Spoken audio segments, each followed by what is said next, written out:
तो जय हिंद दोस्तों, अमृत जीएस क्लासेस में आपका स्वागत है। हमने पढ़ा था इतिहास का कल पहला पहला जो लेसन था हमने पढ़ लिया। लेसन मतलब कि पहला जो क्लास थी हमने वो पढ़ लिया। आज हमारे इतिहास की दूसरी क्लास है। आइए देखते हैं। कल हम लोगों ने देखा था कि किसको कितने भागों में बांटा गया था, कौन कौन से। आज उसके आगे पढ़ते हैं। तो चलिए आइए देखते हैं। आज पढ़ेंगे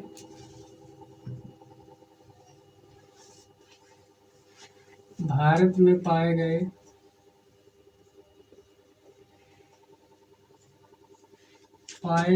ये ऐसे लिखते हैं,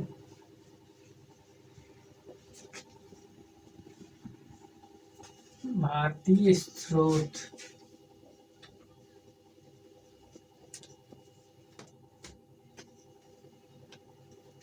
तो दोस्तों देखते हैं भारतीय स्रोत हमको कहाँ कहाँ से क्या क्या मिला है, इसको देखते हैं।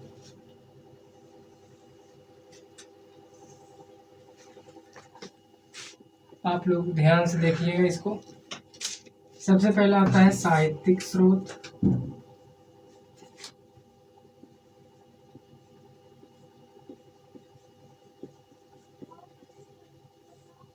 सेकंड नंबर पे आता है विदेशी यात्रियों का विवरण।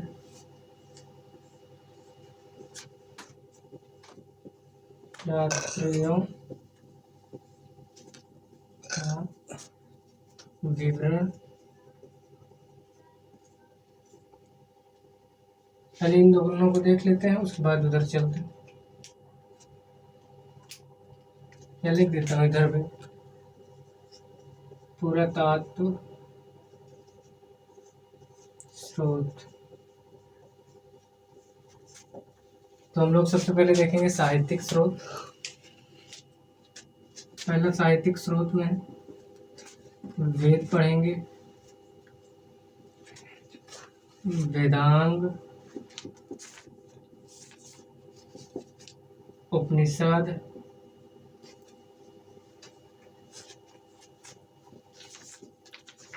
पुराण, ब्राह्मण ग्रंथ,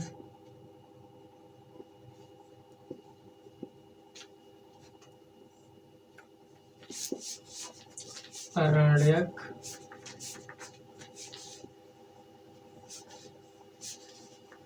इसमें हम लोग पढ़ेंगे वेद, वेदांग, उपनिषद, पुराण, ब्राह्मण ग्रंथ, आरण्यक।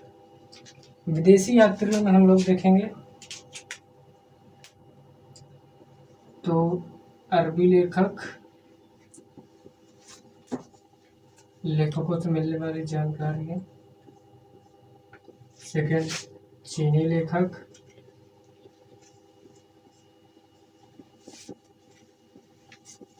से मिलने वाली जानकारी है।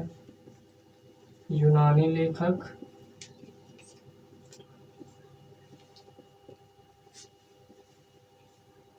से मिलने वाली जानकारी है। और अन्य लेखक, क्या देखेंगे? अन्य लेखक। पुरातत्व साक्ष्य में देखा जाए तो हम लोग देखेंगे इसमें मोहरे नंबर 1, स्मारक, अभिलेख, इसे माता शिलालेख। तो भारतीय स्रोत में हम लोग ने देखा साहित्यिक स्रोत, विदेशी यात्रियों का विवरण, पुरातत्व स्रोत।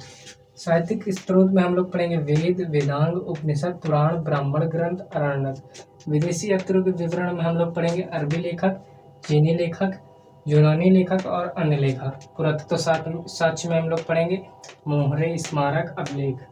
चलिए आगे देखते हैं साहित्यिक स्रोत। इसको मैं मेट देता हूँ, आप लोग नोट कर लीजिएगा इसको।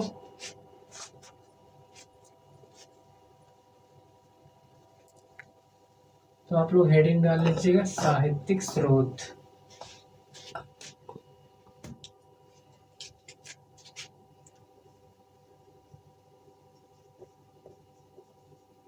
साहित्यिक स्रोत।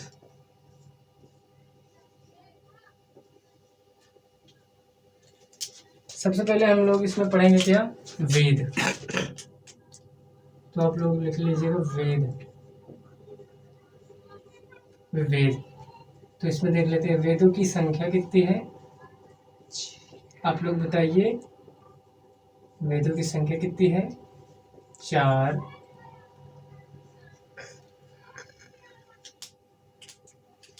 इसके रचयिता कौन है, वेद के रचयिता कौन है, महर्षि द्वापायन वेद व्यास जी। अब देख लेते हैं वेदों की संख्या तो 4 है कौन कौन से। तो पहला है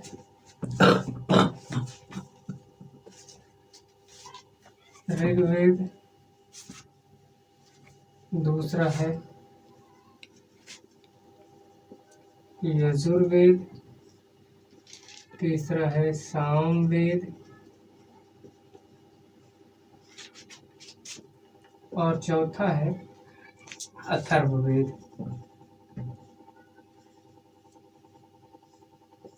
देख लीजिएगा कहीं मिस्टेक हो तो हम लोग सबसे पहले पढ़ेंगे ऋग्वेद। तो आइए देखते हैं ऋग्वेद। इसको मैं मेट देता हूँ, आप लोग हेडिंग डाल लीजिएगा ऋग्वेद।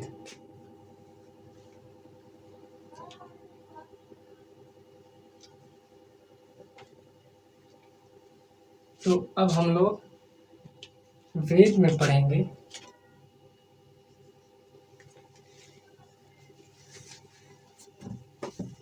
नंबर 1 पे है ऋग्वेद।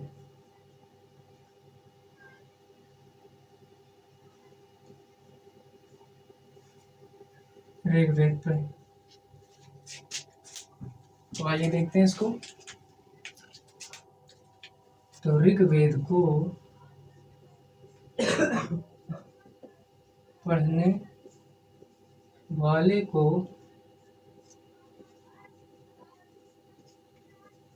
क्या कहते हैं, होत्र कहते हैं। कहते हैं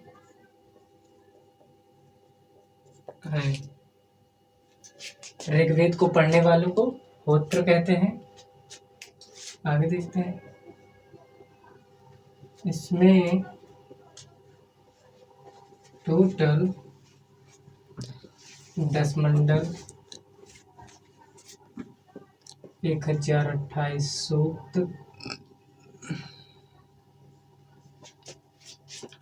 तथा 10,462 श्लोक है। आगे देखते हैं ऋग्वेद के बारे में। ऋग्वेद का, सभी वेदों का एक उपवेद होता है, तो ऋग्वेद का उपवेद है।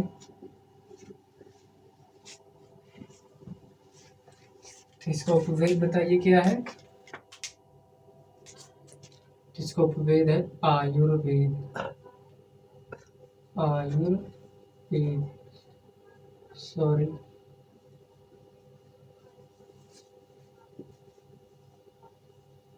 आयुर्वेद इसका उपवेद है। और देखते हैं इसमें कुछ इसमें मोस्ट इम्पोर्टेंट पॉइंट। इसके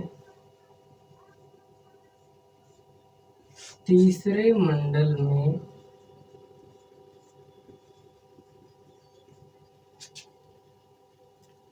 सावित्री,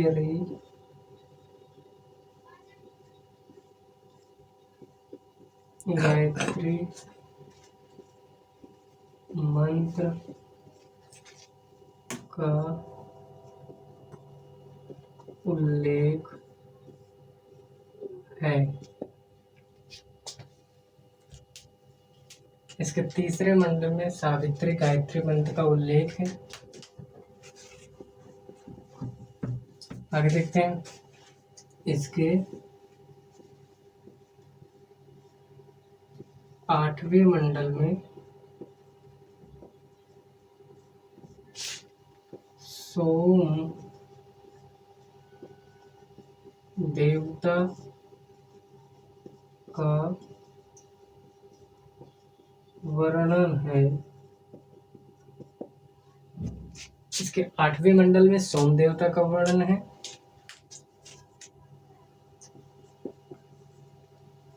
इसमें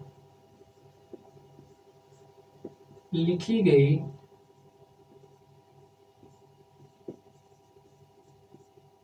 रचनाओं को क्या कहते हैं? खिल कहते हैं।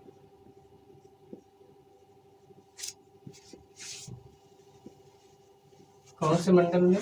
9वें मंडल।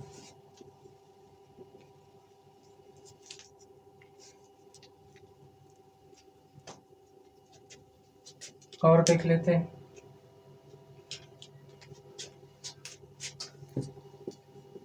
इसके 10वें मंडल में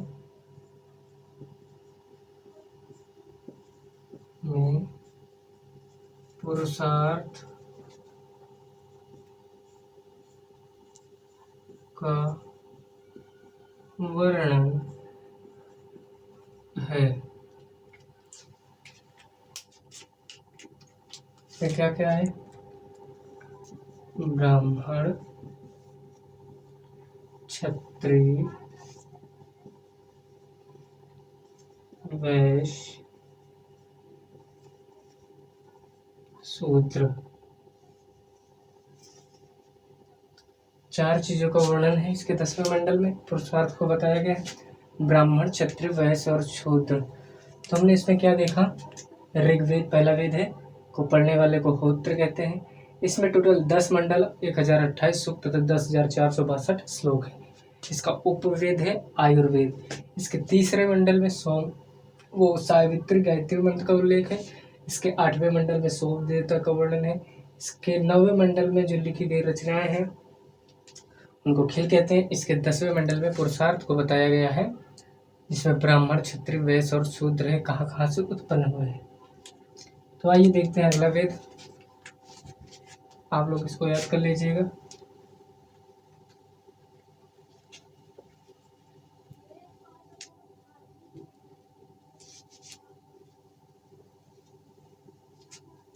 अगला वेद कौन सा है?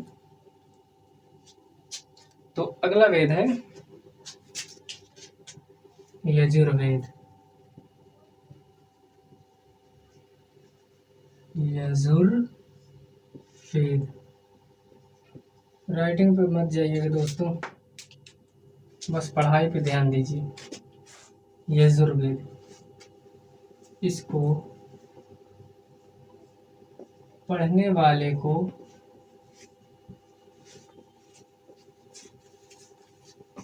क्या कहते हैं? आप लोग बताइए। इसको पढ़ने वाले को अधर्यु कहते हैं।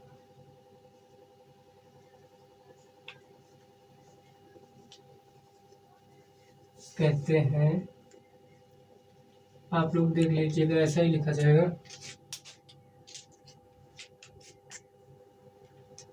इसका एक उपवेद है, इसका भी उपवेद होता, मतलब सभी वेदों का एक उपवेद होता है। इसका उपवेद है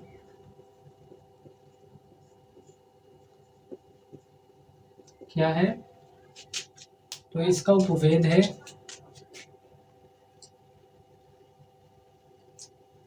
धनुर्वेद। धनुर्वेद इसका उपवेद। इसमें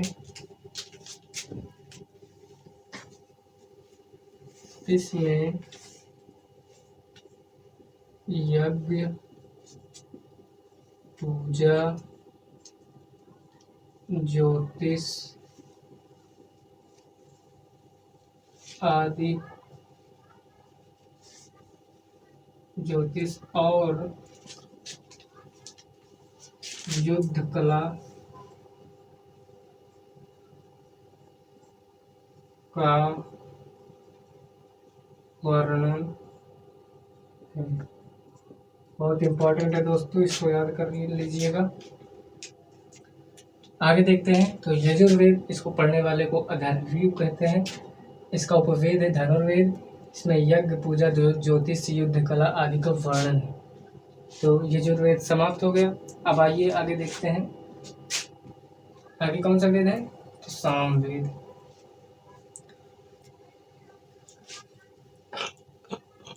आगे देखते हैं सामवेद।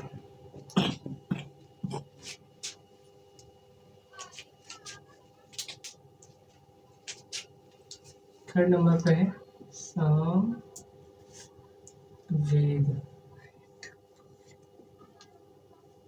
तो दोस्तों साम का अर्थ होता है संगीत।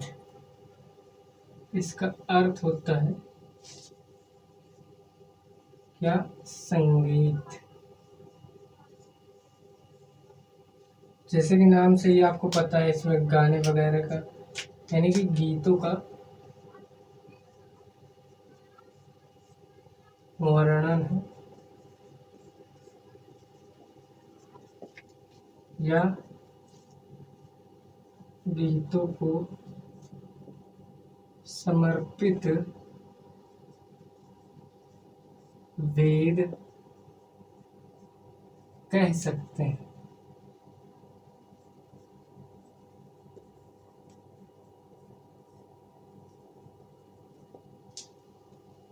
सामवेद अर्थ होता है संगीत, गीतों को वर्णन है। इसको गीतों को समर्पित वेद कहते हैं। इसका उपवेद है।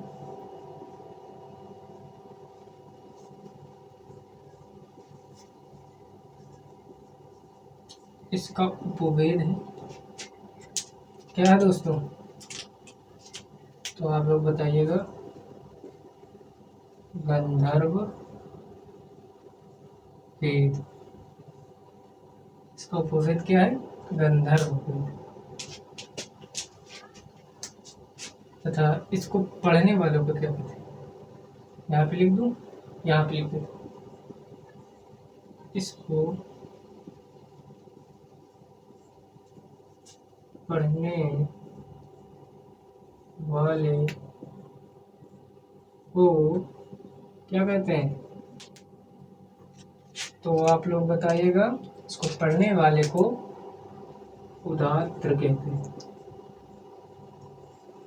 उदात्त कहते हैं। इसको पढ़ने वाले को उदात्त कहते हैं। तो दोस्तों हमने सामवेद देखा। इसमें इसका अर्थ होता है संगीत, गीतों का वर्णन है, गीतों को समर्पित वेद कह सकते हैं इसको। इसका उपवेद है गंधर्व वेद।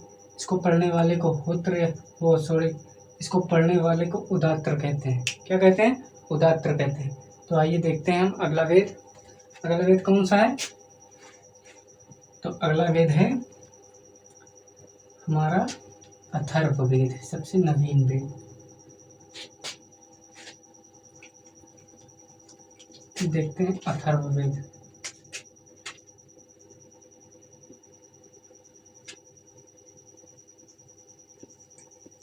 अथर्ववेद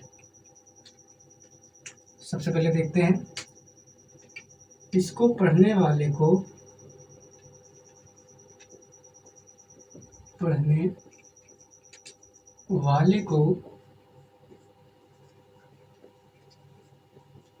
क्या कहते हैं हम लोग, इसको पढ़ने वाले को, बहुत बढ़िया नाम है, इसको पढ़ने वाले को ब्रह्मा कहते हैं।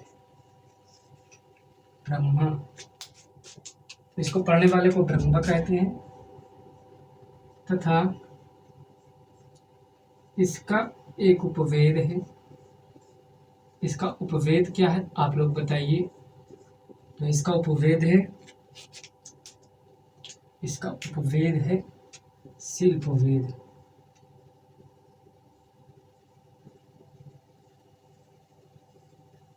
शिल्पवेद इसका उपवेद है। ओके, आगे देखते हैं, इसको सबसे नवीन वेद कहा जाता है।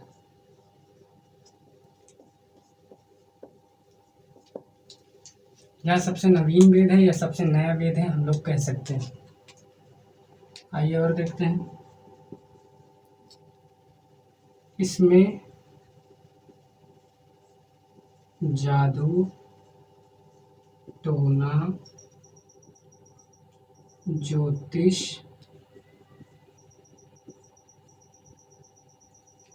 टोटका आदि का वर्णन है। तो अथर्ववेद, इसको पढ़ने वाले को ब्रह्मा कहते हैं। इसका उपवेद है शिल्प वेद। इसको सबसे नवीन वेद कहा जाता है। इसमें जादू टोना ज्योतिष टोटका आदि का वर्णन है। तो हमने देखा वेदों की संख्या होती है 4। ऋग्वेद, यजुर्वेद, सामवेद, अथर्ववेद। तो सबसे प्राचीन वेद हमारा ऋग्वेद है। तो सबसे प्राचीन वेद कौन सा है? ऋग्वेद। ऋग्वेद में 10 मंडल हैं, 1028 सूक्त हैं तथा 10,462 श्लोक हैं। उसको पढ़ने वाले को होत्र कहते हैं। उसके बाद आता है यजुर्वेद। यजुर्वेद को पढ़ने वाले को अधर्यु कहते हैं। यजुर्वेद में यज्ञ आदि का वर्णन है। यजुर्वेद का उपवेद है हमारा धनुर्वेद, जबकि ऋग्वेद का उपवेद है हमारा क्या? आयुर्वेद। उसके बाद आता है हमारा सामवेद। सामवेद, साम से पता चलता है कि संगीत, यानी संगीत का वर्णन है। इसे संगीत को समर्पित वेद कहते हैं। तो सामवेद को संगीत का समर्पित वेद कहा जाता है। उसके बाद आता है हमारा अथर्ववेद। इसको पढ़ने वाले को ब्रह्मा कहते हैं। इसका उपवेद शिल्प वेद है। इसको नवीन वेद कहा जाता है, सबसे नवीन वेद है। उसके बाद इसमें जादू टोना ज्योतिष टोटका आदि का वर्णन है।